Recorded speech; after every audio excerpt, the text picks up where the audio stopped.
Hi, I'm Kai. And I'm Christian. And welcome to King and Commander.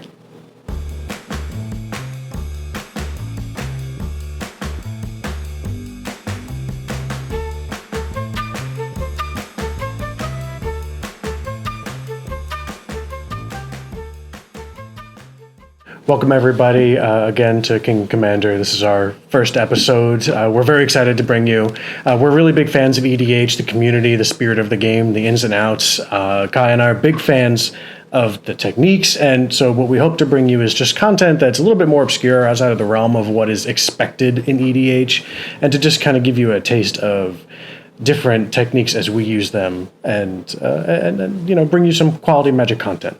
Exactly. So what we have today is episode 1. We're going to focus on like hidden gems for the 99, a lot of obscure cards, like Christian said, things that you may have seen before, hopefully some that you haven't, and some stuff to help bring your decks up to the next level. Absolutely. So first on the list is a board wipe that we came up with. It's called Comeuppance.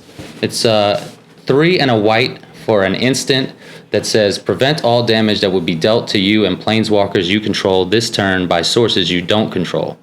If damage from a creature is prevented, Comeuppance deals that much damage to that creature. If non-creature damage is prevented this way, Comeuppance deals that much damage to the source's controller. Yeah. So it's a mouthful, but it's in effect. Let me tell you, it is in effect. This is an all-in-one board wipe. It's just one of those that will save your board. It will reverse damage onto other players. It's utility on a stick and in a color that basically runs board wipes already. It's just impressive that they continue to come out with ones like this. Well, I'm impressed by this spell thoroughly, mainly because I love targeted board wipes. I love cards that will clear most of everyone else's creatures but leave mine intact, and this is right up my alley. It's easy to slot in with multicolored decks because it just has the 1 white and then it's 3 colorless, easier to cast than a Wrath of God. And it's definitely something people don't see coming. We got a couple other cards on the list that are just like this. Yeah. And moving right along, I actually switched my order because I want to start with the board wipe too. And this is one that I never see. I'll admit I actually haven't even played it up to this point. I just really want to. It is called Razia's Purification, 4 colorless, red and a white, for a sorcery. Each player chooses 3 permanents he or she controls, and then they sacrifice the rest. In the same way that I like when a board wipe could be a strong utility card, I also like when a board wipe will just change the mood of the room, changes the theme of the game from casual to destruction. Yeah, you want a groan. You want a collective groan. That's this guy. And it helps you win games. Because they don't want to be a part of it with you. No. And of course, everyone loves to make other people sacrifice because it gets right around hexproof, indestructible, all that good stuff, right? It's amazing. I love it. So in the vein of further targeted board wipes, I've got 2 here that kind of go hand in hand. They're of different colors. We'll start with a blue one. It's called Washout. Yeah. It's 3 and a blue for a sorcery that says return all permanents of the color of your choice to their owner's hands. Not really a board wipe, it's more in the vein of a River's Rebuke. Yes. But it's targeted, so you can just pick the color that you don't play. And 9 times out of 10, even if you have a color of that, you've got the card in your hand, you can prepare to cast it. And if you're playing it, you're playing blue, which means you definitely should be able to prepare for it. So, it's just one of those cards that I love. Yeah, Washout is an underrated blue board wipe. Everybody's got the go-to with Psych Rift and River's Rebuke, things like that. But something like bouncing a specific color could just give you so much aid in certain games. Put you ahead in an arms race where everybody's just building up arms. Yeah. Another card, I'm going to cut you off here. Another card that's similar, the one I wanted to mention, was Sudden Demise. It's X and a red for a sorcery. It says choose a color. Sudden Demise deals X damage to each creature of the chosen color. I love it. Beautiful for token decks. Particular color. I love it. I'm glad you did that. I want to do that. So, my next card is Gift of Estates. I do think that this card has become more common in the last couple of years. I think it got reprinted recently. It did. I think it was Time in Mystery Boosters. Mystery Boosters. It may have been reprinted in Time Spiral. I wouldn't be surprised. But it's just, it's It's certainly a card advantage card. It can help you ramp depending on the build that you're in, but it's called Gift of Estates. It's 1 white and 1 colorless for a sorcery speed spell that just says if an opponent controls more lands than you, and if you're playing white, they will, search your library for up to 3 plains cards, reveal them and put them into your hands, then you shuffle your library. So, again, it doesn't immediately put anything on the field, but if you have green in your colors and you could just play an Azusa, you could put all 3 of those cards out. And they are plains cards, not basic plains. Right. That's so you the can real get, strength. Yeah, you can get the dual lands, all the OG ones, the sack lands, those ones. Mm-hmm. The other thing I was going to say is in Strixhaven, they have a number of cards coming out now soon with the set that are going to be helping white search for lands. Immensely. They're great. There's the one that lets you. It's a creature that lets when you cast it, you pretty much bring your land. Everyone's lands are brought up to the highest person. The person with the highest number of lands. I forgot the mass land ramp. Yes. That's a fun card. That's actually really cool. I want to, and it's kind of scary. It is scary. It's not even scary. It's fun because it evens everybody out. So you got the one guy at the table is playing green and he's got 20 lands out. You know, you, Steven, we know we have several people that do that. And but you play that guy. The problem is he's in the Silver Quill deck. And I'm pretty sure he's in the Silver Quill deck. And I haven't decided to buy that one. That's just not really my style. That means I got one coming. Good for you, sucker. So, my next card is it's not a board wipe, but it is just a fantastic utility card. I am one of the resident green players. I barely break into blue and sometimes red's territory, but green is babe. So this card is a 4-mana spell. It's 2 green and 2 colorless for Bramble Crush, and it's just to destroy target non-creature permanent. Now, there's a ton of on-body removal in green. You know, that's something that's specific. And me personally, I'd rather pay the 1 or 2 extra mana that it's going to cost to target something I actually really want to target, rather than the elf whose name is slipping my mind. When Reclamation Sage, she comes into the battlefield and she destroys an artifact. Instead of just having to choose an artifact, I could choose a creature. I could choose everything except a creature. Sorry, non-creature. Non-creature. But you can get it. You can get planeswalkers with it. Right. Yeah. So it's just really nice removal. And lands. Yeah, that's the other thing. Every now and again, you need to. Yeah, no. Every now and again, because the lands, when a land hits the table, that's a problem. It's a problem for everybody. Yeah. Whether it's Gaia's Cradle or Cabal Coffers or a strip mine before it gets to something that you need you need not to have destroyed. Yeah. Was it Vault of the Archangel? Give all your creatures. Was it +1/+1 Death Touch? I actually just ordered one of those. Yeah. I think Double Strike and Lifelink. I think. Yeah. Well, either way, it's been in a deck for a while. I've never gotten to use the effect. I usually, the one time I got close, somebody comboed, and I was like, it was just a real damn shame. Shuffle those back. I've always wanted it. Yeah. So the next board wipe I have here is Disaster Radius. Disaster Radius. It's 5, a red and a red for a sorcery that says, as an additional cost to cast this spell, reveal a creature from your hand. Right. Disaster Radius deals X damage to each creature your opponents control. Yeah. Oh. Yeah. Where X is the revealed card's converted mana cost. It speaks for itself. Yeah. What else needs to be said? And if you're playing red, you got something in your hand that's big. Yeah. You've got it because it's hard to cast the big stuff. So you've got it in your hand.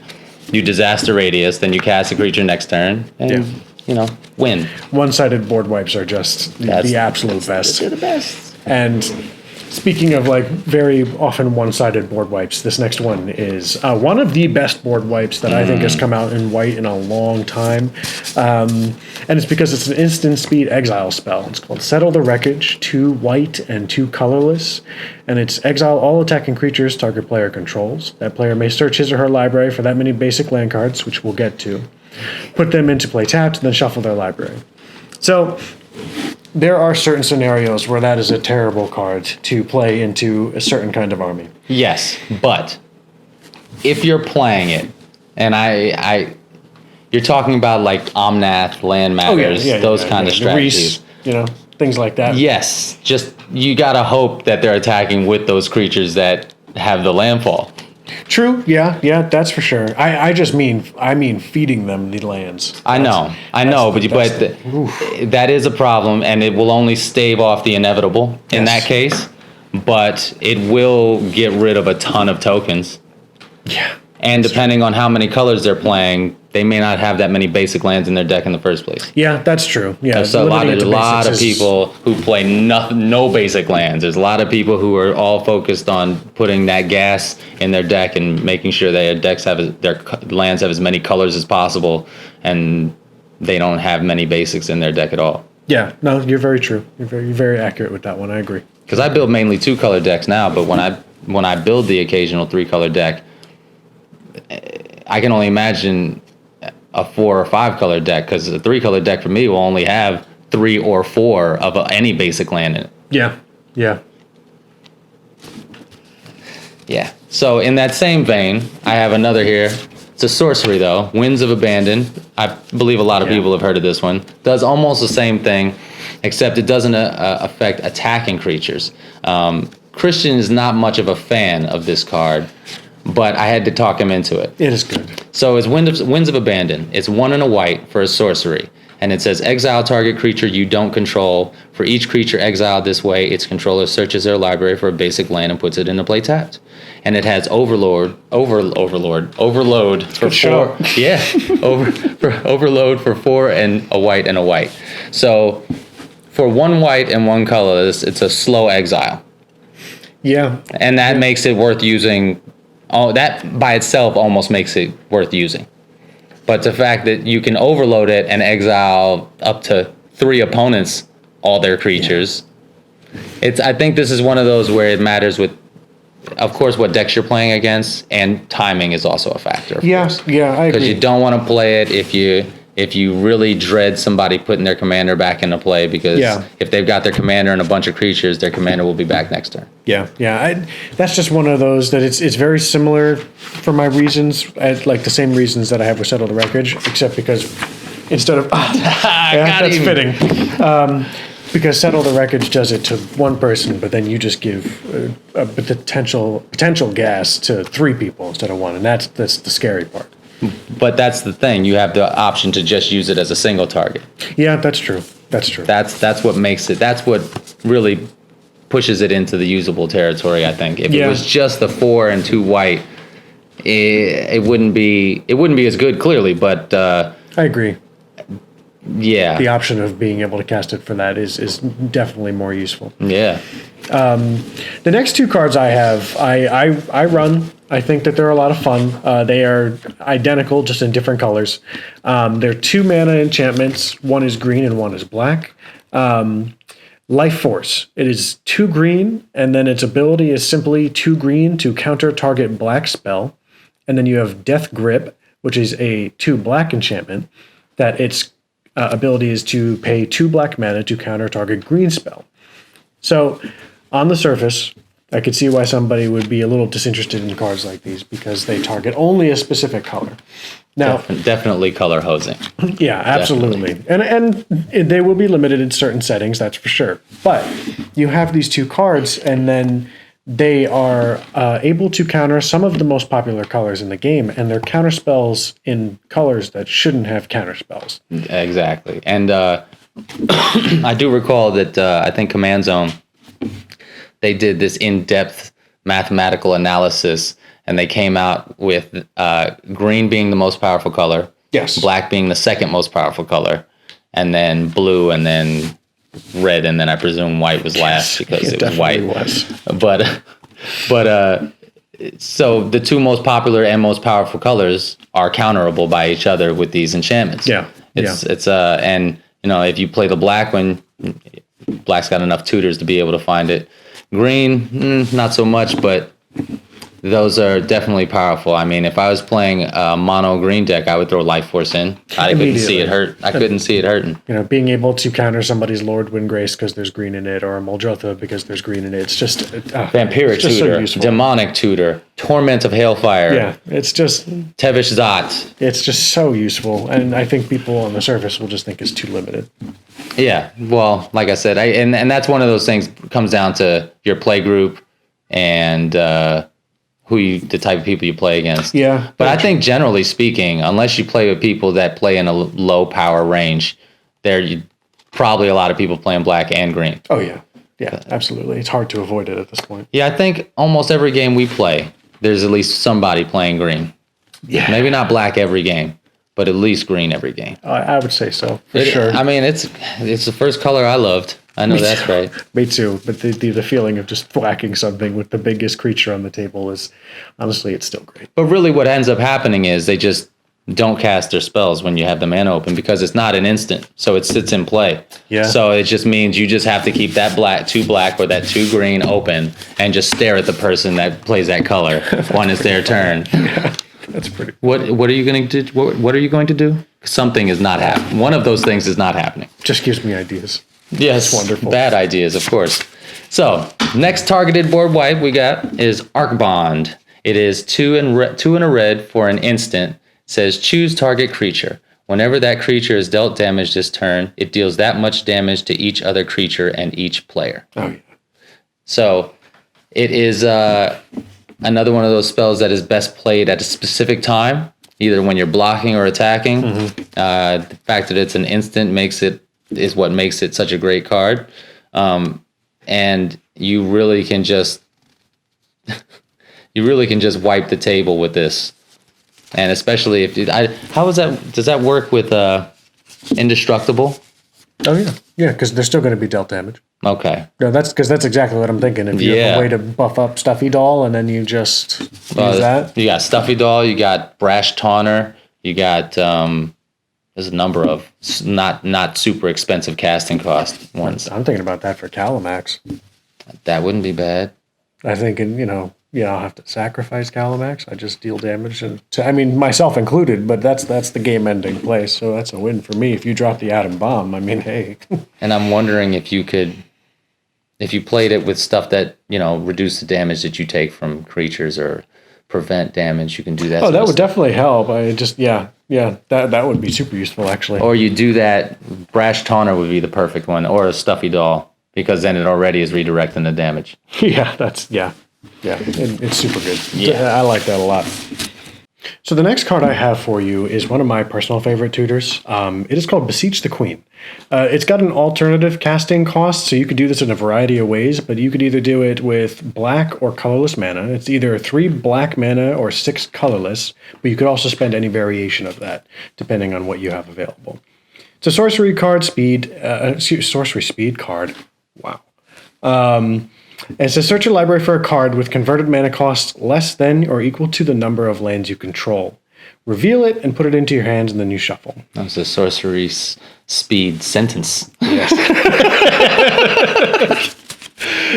Oh, that's good. So Beseech the Queen is one of those overlooked cards.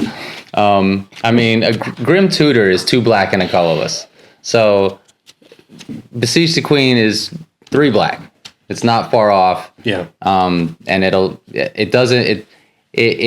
is in the lower, I would say it's probably at the head of the lower tier of tutors. Yeah. Because you have to reveal what kind of card it is. Yeah. Right?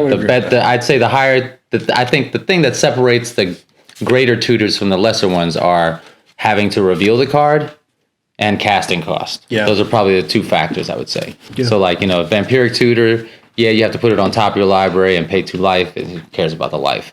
But, it's 1 black. Mm-hmm. So that's probably the first or second best. Demonic Tutor's up there, first or second.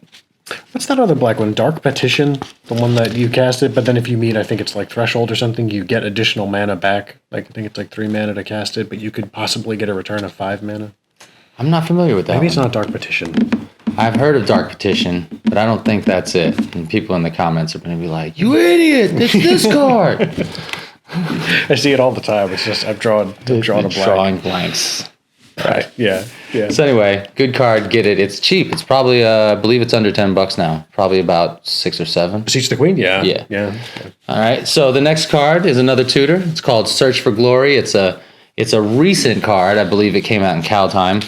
It's a white sorcery. It's a 2 and a white for a snow sorcery. It's a snorcery. Okay. And it says search your library for a snow permanent, a legendary card, or a saga Reveal it, put it into your hand, and shuffle. Gain 1 life for each snow mana spent to cast this spell. Oh, that's cool. Right. So, in white, and in any other color you're going to play with white, there's legendary creatures you want. Not just legendary creatures, but any legendary card. Yeah. I like that a lot. You could search up, you play in black and white, you can search up Urborg. Yeah. You can search up any Planeswalker. I'm just thinking about even if like you just want to get a snow land, like get a snow permanent. I mean, it's not ramp, but it's in your time of need if you need one. Oh, that's funny. In your, In your time of need. foreshadowing. I feel like that's pretty useful in white, even if it's just 3 mana for 1 land. Yeah. I mean, if you really need it, if you really need it, and I'm sure there's some sagas that people play. I haven't used one yet. I'm not their biggest fan. I did play one once, and it was okay. I don't know. It didn't. Sagas don't really do it for me. An enchantment with a time limit is not. I just don't like that. Yeah, there was that one. There's that one in Golgari. It's black, a green, and 2 colorless. And the first mode is destroy target non-land permanent. Oh yeah. So I mean, that there is a good one. Yeah. And then I think the second one is search for a forest. Yeah. Second one is search for a forest or a swamp, I think, and put it into play. But just that by itself, that's not bad because it's sorcery speed, but you put it into play, it kills the thing you need killed, and then the next one you get the. Oh, I knew of that one. But I think that came in the. I like it a lot more. I think it came in the Lathril deck. That's in good that to know. pre-con. Okay. Well, if I have one, that's even better. My next one is a tutor on a creature. It's one of my favorites. I'm a big, big fist punch big boy kind of player, and so Voltron's very much my thing. And this card is called Stonehewer Giant. It's a 3 white creature. It's a 4/4 with vigilance, and it's got an activated ability on it. So it's 1 white and 1 colorless to tap the Stonehewer Giant, and then you search your library for an equipment card and put it onto the battlefield. And then you attach it to a creature you control. So, yes, in total it takes 7 mana to get there. But if you can do this once, and God, if you even get to it twice, and that game has got to be yours if you could just tutor up your best artifacts and slap it right onto a creature. Well, the best thing about it is he can do it as a surprise because he has vigilance. Yes. So you can play him, and if you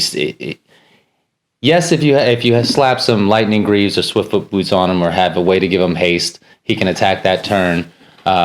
And then you can immediately attack with him. He doesn't tap. Mm-hmm. After blockers are declared or not declared, in his instance, however you feel, you can search up that Quietus Spike, or that's a good one. Quietus Spike or World Slayer really if you're feeling that's spicy. Really search up that World Slayer, slap it on him, and just destroy everything. That's the way you like to do it. Yeah, that's the way I like to do it. That's funny as hell. Yeah, love it. Next card we have up is another tutor. It's actually a tutor on a land, which makes it even better. Oh, yes. Not only does it tutor for one thing, it tutors for 2 things, which is amazing. The card is an uncommon. It's from Kaldheim. It's called Axgard Armory. It says it enters the battlefield tapped. You can tap it for a white, and it has the ability of 1 colorless, a red, and a white. Tap, sacrifice, search your library for an aura or an equipment, reveal them, and put them into your hand. Yeah. So, I mean, that's pretty obvious. It's an aura and an equipment for essentially 5 mana. It's 4 mana and tap and sacrifice, so you're losing a land. But you're gaining 2 cards that you're tutoring for. Yeah. It's amazing. I already thought that card was good when I thought it was just an artifact an equipment or enchantment. Yeah. And then when I found out it was and/or, I was just like, oh my god. Blows the doors on a off. land, that is just amazing. Anything for board, and especially with the new Lore Hold deck coming out. Oh yeah. If you ain't got one of these, you need to buy one. If you got that deck, you need one of these. My last card is another tutor, another highly underrated tutor. It's called In Time of Need. It's 1 and a green for a sorcery, and it says search your library for a legendary creature, reveal it, put it into your hand, and then shuffle. So, much like Beseech the Queen, there are better green tutors, for sure. But it's only 2 mana compared to the 1 mana tutors that are better. And you're still searching for a creature card. You know, if people are intimidated by the idea of a legendary creature, I beg you to go look at your decks and see just how many legendary creatures you run. Yeah, and in green, there's plenty. If you're playing elves, Izuri. If you're playing, I don't need to list them. There's plenty. All right. And if you're playing green with any other color, there's tons of those in those colors too. Yeah. Not just that, but the best thing about the card is not even what's on it. The best thing about the card is the price. It's like $3, and it just got reprinted in Time Spiral Remastered. So you need to go out and get those, even if you don't play green. Buy like 3 of them. Put them in your binder. It's just so good. Next year, they'll be worth like $10. I can almost guarantee it. Watch. 2G stocks. Watch. I guarantee you. Today's Monday the 12th. A year from now, that card will be worth like $10. I would like that.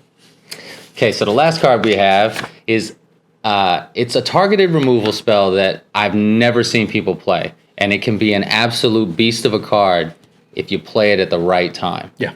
Right. So it's a white instant, and it's called Unexpectedly Absent. It's X white. As I said, it's an instant, and it says put target non-land permanent into its owner's library just beneath the top X cards of that library. Yeah. So the thing that makes this great is somebody's got their commander out, especially if they're playing a Land Matters deck or something where they're tutoring. So if they're playing green or they're playing black, looks like that's the things we're targeting today. Yeah. If they're playing green, black, or anything that they're going to be tutoring for anything at all, Fabled Passage, Evolving Wilds, anything where they search their deck. If they go to crack one of those Evolving Wilds, you cast Unexpectedly Absent on whatever their most powerful thing is, and it's getting tucked right along with their search. Yeah, it's fantastic. I mean, targeted removal is targeted removal, and something like that puts it away for a while is just even better. Mm-hmm. So that's our list of hidden gems for our first episode of King and Commander. Thank you for watching. Like and subscribe, all that good stuff. And we should have some gameplay videos coming up. We're going to build some Strixhaven commanders. So as soon as that comes out on April 23rd, we've already got stuff pre-ordered. As soon as that stuff comes in, we'll make our decks. We'll get them online. We'll have a nice, dope video where we pull out all the big guns. And Absolutely. Yeah. Only the biggest. We're going to make... we're pretty savage in our play group. So, oh, man, it's going to be fun. Yeah, it'll be fun. So that's going to be coming up. We're also going to do a Strixhaven preview. That's something I want to get out there because there's a lot of really good cards in Strixhaven. So yeah, disappointingly so. I didn't want to like the set. I didn't want to like the Harry Potter set. I see nothing Harry Potter about. That's all it is. Okay, no. It's just Harry Potter. It's different schools of magic, but it's fantastic. But it is fantastic. It's fantastic. And they did Boros such a service. Yeah, the service it was. Yes, most certainly. Definitely. All right, so see you next time.